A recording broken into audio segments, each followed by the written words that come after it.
Hello everyone. कैसे हैं आप सभी लोग। आशा करता हूं कि आप सभी लोग स्वस्थ होंगे और आपकी एग्ज़ाम की तैयारी काफ़ी अच्छी चल रही होगी। आज हम मैथ का काफ़ी इम्पोर्टेंट टॉपिक कवर करने वाले हैं, अर्थमेटिक पार्ट का, अंकगणित का, जिसका नाम है रेशियो एंड प्रोपोर्शन, अनुपात एवं समानुपात। ठीक है, तो जब हम इसको कंप्लीट कर रहे होंगे तो इस चैप्टर के बारे में थोड़ा जान लेते हैं। रेशियो एंड प्रोपोर्शन, रेशियो एक अलग टॉपिक है एंड प्रोपोर्शन एक अलग टॉपिक है। ठीक है, तो रेशियो एंड प्रोपोर्शन में जो टॉपिक आज हम कंप्लीट करने वाले हैं वो है रेशियो, यानी कि अनुपात। ठीक है, तो अनुपात जैसे आप सिंपल वे में ऐसे समझ सकते हैं, जैसे किसी स्कूल में नंबर ऑफ स्टूडेंट 5000 है, यानी कि किसी स्कूल या कॉलेज में नंबर ऑफ स्टूडेंट कितने हैं, 5000। ठीक है, उनका रेशियो अगर आपको दे रखा है, जैसे बॉयज़ का रेशियो 3, गर्ल्स का रेशियो 2, तो how many number of boys यानी कि लड़कों की संख्या क्या है, and how many number of girls यानी कि लड़कियों की संख्या क्या है। अगर मेरे को ये यूनिट जो दे रखे हैं उस यूनिट से हम निकालना चाहें तो डायरेक्ट हम कैसे कर सकते हैं। तो जब हम बात करते हैं 5000, हम मान लेते हैं कि माना नंबर ऑफ बॉयज़ 3 है, यानी कि यूनिट उनका जो मात्रक दे रखा है मेरे को अनुपात में, उसी को ही मैं उनकी संख्या मान लेता हूँ। जैसे मैंने माना कि बॉयज़ 3 है और गर्ल्स 2 हैं। ठीक है, तो टोटल मिला के हमारे अकॉर्डिंग जो नंबर ऑफ स्टूडेंट होते हैं वो होते हैं 5 यूनिट। कितने होते हैं, 5 यूनिट। लेकिन क्वेश्चन के अकॉर्डिंग उसने बोला है कि नंबर ऑफ स्टूडेंट 5000 हैं, तो हम क्या कर सकते हैं यहाँ पे, तो मैं रखूँगा कि 5 यूनिट इक्वल टू 5000। तो 1 यूनिट कितना आ जाएगा यहाँ से, 5000 अपॉन 5 यानी कि 1000। तो नंबर ऑफ बॉयज़ जो हैं वो 3 यूनिट है, तो 1 की वैल्यू 1000 है, तो 3 की कितनी होगी, 3000, यानी कि नंबर ऑफ बॉयज़ हैं इसमें 3000 एंड नंबर ऑफ गर्ल्स हैं 1। अगर 1 ये है तो 2 हो जाएगा, तो 2000 कितना, 2000। तो इसके अकॉर्डिंग हम इसको क्या कर सकते हैं, डिवाइड कर सकते हैं। तो एक्स मानने की ज़रूरत नहीं है, 3x 2x हम यूनिटरी मेथड का यूज करके, यानी कि एक की वैल्यू निकाल के हम रेशियो एंड प्रोपोर्शन में हमेशा आंसर तक पहुंच सकते हैं। रेशियो एंड प्रोपोर्शन अगर मैं बात करूं तो ये काफ़ी इंपॉर्टेंट टॉपिक रहता है मैथ का, जिससे हम काफ़ी शॉर्ट ट्रिक जितने भी हमारे चैप्टरों में, जैसे हम बात करेंगे परसेंटेज, प्रतिशत, या बात करेंगे CISI की, ठीक है, यानी कि कंपाउंड इंटरेस्ट और सिंपल इंटरेस्ट की, या खुद रेशियो की बात करेंगे, या DI वगैरह की बात करेंगे जो बैंक वगैरह में और SSC के एग्जामों में आता है। काफ़ी इंपॉर्टेंट टॉपिक है।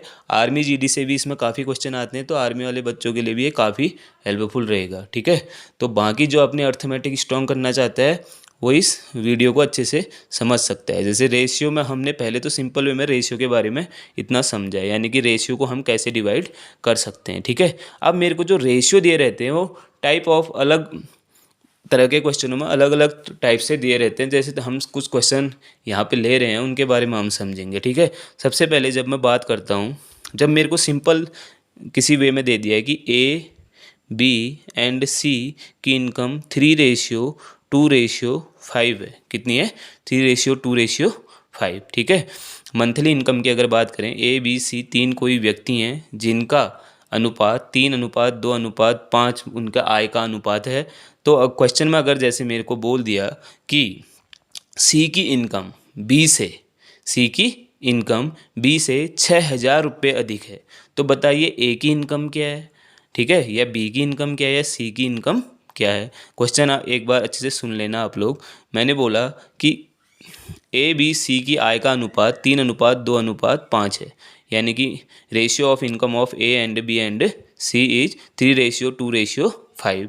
ठीक है, फिर उसने बोला कि यदि C की इनकम यानी C की आय B से 6000 अधिक है, 6000 अधिक है, तो A की आय क्या रहेगी, तो A की इनकम हमने निकालनी है। ठीक है, तो मैं इन्हीं को जैसे A की इनकम मान लेता हूँ 3, B की इनकम 2 और C की इनकम 5। ये यूनिट में है, मात्रक। माना A की इनकम 3 है, वो 3000 भी हो सकती है, 30,000 भी हो सकती है, 3 लाख भी हो सकती है। ठीक है, तो B की इनकम 2 मान ली और C की इनकम 5 मान ली। तो C की इनकम जो है B से आपके अकॉर्डिंग कितनी अधिक है, 3 अधिक है, लेकिन क्वेश्चन के अकॉर्डिंग 6000 यानी कि 6000 रुपये अधिक है। तो 3 यूनिट की वैल्यू 6000 के बराबर आ जाएगी।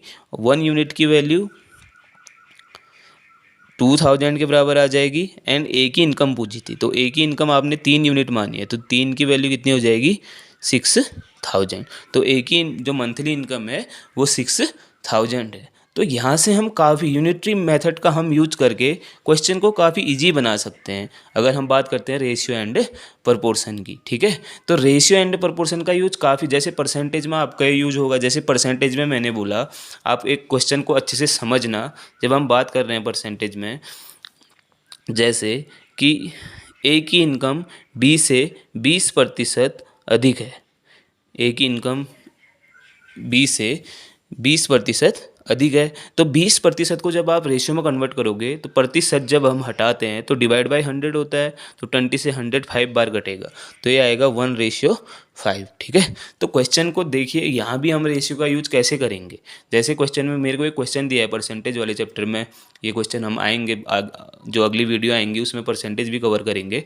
आज से मैथ की पूरी एक सीरीज चलेगी, जो लास्ट में हम पूरा अर्थमेटिक पार्ट इसमें कवर करेंगे, जितने भी टॉपिक इसमें रहते हैं इंपॉर्टेंट। तो जैसे मेरे को एक क्वेश्चन दे रखा है कि 20%, यानी कि ए की इनकम बी से कितनी अधिक है, 20% अधिक है, ठीक है। यदि ए की इनकम, ये मेरे को दे दे कि 60,000 है।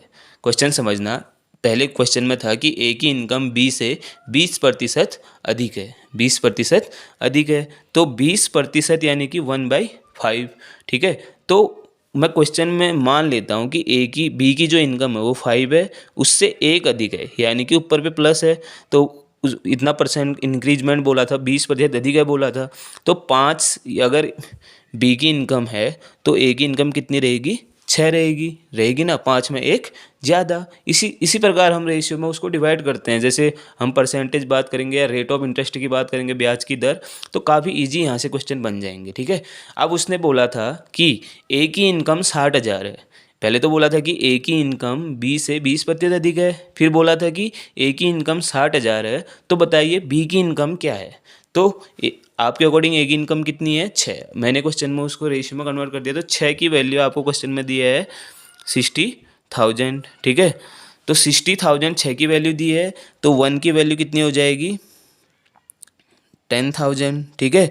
तो बी की इनकम कितनी है 5 यूनिट है, तो 5 की कितनी हो जाएगी 50,000, ठीक है। तो हम काफ़ी इजी तरीके से रेशियो में उसको क्या कर सकते हैं, कन्वर्ट कर सकते हैं। आपको देख रहा होगा जब हम यूनिटी मेथड का यूज़ कर रहे हैं तो काफ़ी हेल्पफुल रहेगा वो, ठीक है। जैसे इसके काफ़ी तरीके होंगे परसेंटेज में करने के। जैसे आप 100 मान लें, तो 100 माना बी की इनकम है, तो ए की इनकम हो जाएगी 120, लेकिन उसके बारे में हम वहाँ डिस्कस करेंगे। अभी रेशियो के बारे में बात चल रही है, तो रेशियो को आपको समझने के लिए ये क्वेश्चन लिया जा रहा है परसेंटेज का, ठीक है।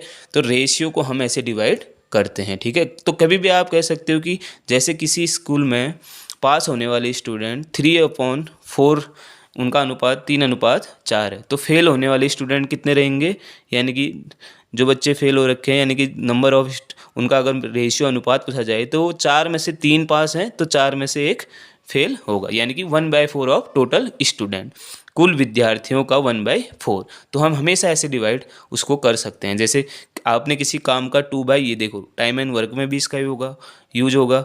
जैसे आप ना, ये दे रखा है आपको क्वेश्चन में कि किसी भी वर्क का आपने 2/5 वर्क कंप्लीट कर दिया, तो कितना रिमेनिंग रहेगा उसका 3/5, यानी कि 5 में से 2 कर दिया, तो 5 में से 3 उसका काम रह जाएगा। तो इस टॉपिक में हम सिंपल वे में रेशियो को ऐसे समझ सकते हैं, ठीक है। अब बात करते हैं जब रेशियो को अलग अलग तरीके से दिया रहता है क्वेश्चन में। जैसे आपको सबसे पहला जो इसका हम टॉपिक करते हैं, A ratio B ratio C, उसने दिया है 2:3:5, ठीक है। अब ये दे रखा है, तो ये सिंपल क्वेश्चन रह गया, जैसे 2:3:5, ठीक है। लेकिन कभी क्वेश्चन में आपको ऐसे चेंज करके दे देगा, ए रेशियो बी दे रखा है 2:5, ठीक है, और बी रेशियो सी दे रखा है 1:3। तो A ratio B ratio C पूछ रहा है आपसे, A ratio B ratio C, यानी कि ए अनुपात बी अनुपात सी कितना होगा, ठीक है। आपको अभी चेंज करके दे दिया, ए अनुपात बी कितना है 2:5, बी अनुपात सी कितना है 1:3। तो आपसे पूछा जा रहा है कि ए अनुपात बी अनुपात सी कितना रहेगा, ठीक है।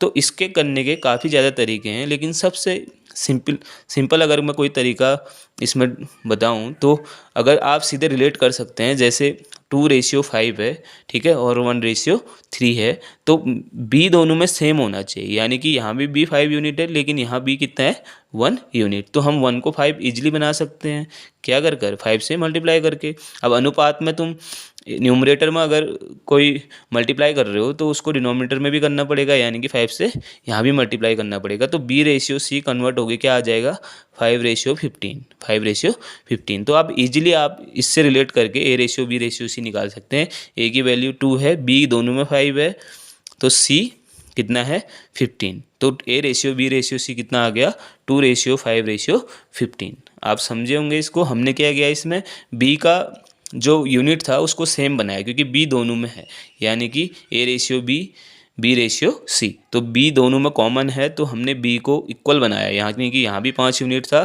तो यहाँ भी हमने उसको 5 यूनिट बनाया, ठीक है। तो इजीली हम A/B B/C निकाल सकते हैं, ठीक है। इसका जो नेक्स्ट वे है इसको करने का वो और भी ज़्यादा इजी है, उसको भी आप समझ सकते हैं। उसमें हम टेबल फॉर्मेशन करेंगे, यानी कि A/B B/C, ठीक है। तो A/B जब आपको दे रखा है 2:5, ठीक है, और B/C दे रखा है आपको 1:3 दिया था, आप देख रहे थे, ठीक है। तो जब मेरे को यहाँ पे ऐसे टॉप दिया रहेगा तो मैं A/B/C कैसे फाइंड करूँगा, यानी कि A/B/C आप टेबल कंप्लीट करेंगे। जैसे यहाँ पे एक अनुपात मिसिंग है, जो इसके बगल में जो नंबर रहेगा वही आप यहाँ पे भी पुट करेंगे, यानी कि 5। अब एक यहाँ पे A वाला मिसिंग था तो यहाँ पे क्या करेंगे 1, ठीक है। तो इनको जब मल्टीप्लाई करेंगे 2 1 जा 2, 5 1 जा 5, 5 3 जा 15। तो आपको दिख रहा होगा कि A/B/C जो आया था वो 2 5 15 आया था। तो यहाँ से भी हम इसको कर सकते हैं, ठीक है। तो काफ़ी इम्पोर्टेंट ये क्वेश्चन रह जाता है, ठीक है। ये टेबल मेथड तब काफ़ी इजी रहती है जब आपको थोड़ा बड़ा टेबल दे दे, जैसे A/B दे दे 2:5, ठीक है, B/C दे दे 1:2 और C/D दे दे 2:3। तो आपसे पूछ रहा है A/B/C/D कितना रहेगा, ठीक है। तो आप अभी टेबल का यूज करें तो ज़्यादा इजी रहेगा। जैसे A/B 2:5, ठीक है, B/C 1, B इसके नीचे लिखोगे कि A/B था, फिर B/C था और फिर C/D यानी कि 2:3, ठीक है। तो इसमें आपको पता है कि 2 मिसिंग हैं, ठीक है, बात के तो जो इसके बगल में जो नंबर है वही यानी कि यहाँ पे पुट हो जाएगा 5 5। इसमें एक आगे मिसिंग है तो 1 उतरेगा और इसमें इसके बगल में 2 है तो यहाँ पे 2 उतरेगा, ठीक है। इस वाली सीरीज में बगल में 2 है तो दोनों में 2 उतरेगा, ठीक है। तो लास्ट में हम इसको मल्टीप्लाई कर देंगे तो ये हो जाएगा 2 1 जा 2, 2 2 जा 4, ठीक है। 4:5 2 जा 10 हो गया, 10 1 जा 10 तो 10 हो गया, ठीक है। यह आएगा 2 2 जा 4, 5 जा 20 और यह आएगा 3 2 जा 6, 5 जा 30। तो A/B/C 4:10:20:30। तो अभी भी ये कट रहा है, आपको दिख रहा होगा कि ये सब इवन नंबर है। तो हम 2 से इसको कट कर लेते हैं। तो 2 से ये 5 बार कटेगा, 2 से ये 10 बार कटेगा, 2 से 15 बार कटेगा, ठीक है। तो A/B/C/D जो आएगा वो आएगा 2:5:10:15। तो ये तरीका है जब हमको दिया रहता है A/B B/C, तो A/B/C कैसे पुट करें या निकालें, फाइंड करें। और जब A/B दिया हो, B/C दिया हो, C/D दिया है तो A/B C/D कैसे फाइंड करें, ठीक है। तो ये काफ़ी छोटा टॉपिक आज कवर कर रखा है। रेशियो एंड प्रोपोर्शन की काफ़ी वीडियो जाएंगी, तो अब जो नेक्स्ट आगे को है वो हम अगली वीडियो में इसका कंप्लीट करेंगे। तो उम्मीद है कि आप लोग सब इसको समझ पाए होंगे। तो इसमें काफ़ी मेहनत करनी है क्योंकि ये टॉपिक अगर आपका कंप्लीट हो गया तो अर्थमेटिक पार्ट आपका काफ़ी ईजी रह जाएगा। मैथ में 90% जो हमारे शॉर्ट ट्रिक रहते हैं वो सारे डिपेंड रहते हैं ratio and proportion unity method में। अगर आपको रेशियो एंड प्रोपोर्शन अच्छे से समझ लिया तो बाकी चैप्टर बहुत इजीली समझ में आ जाएंगे। अगर हम बात करें अर्थमेटिक की, अगर कंपटीशन लेवल की जितने भी एग्ज़ाम में मैथ्स आती है, तो उम्मीद करता हूँ आप सभी लोग इसको ध्यान से समझेंगे। अब मिलते हैं नेक्स्ट वीडियो में।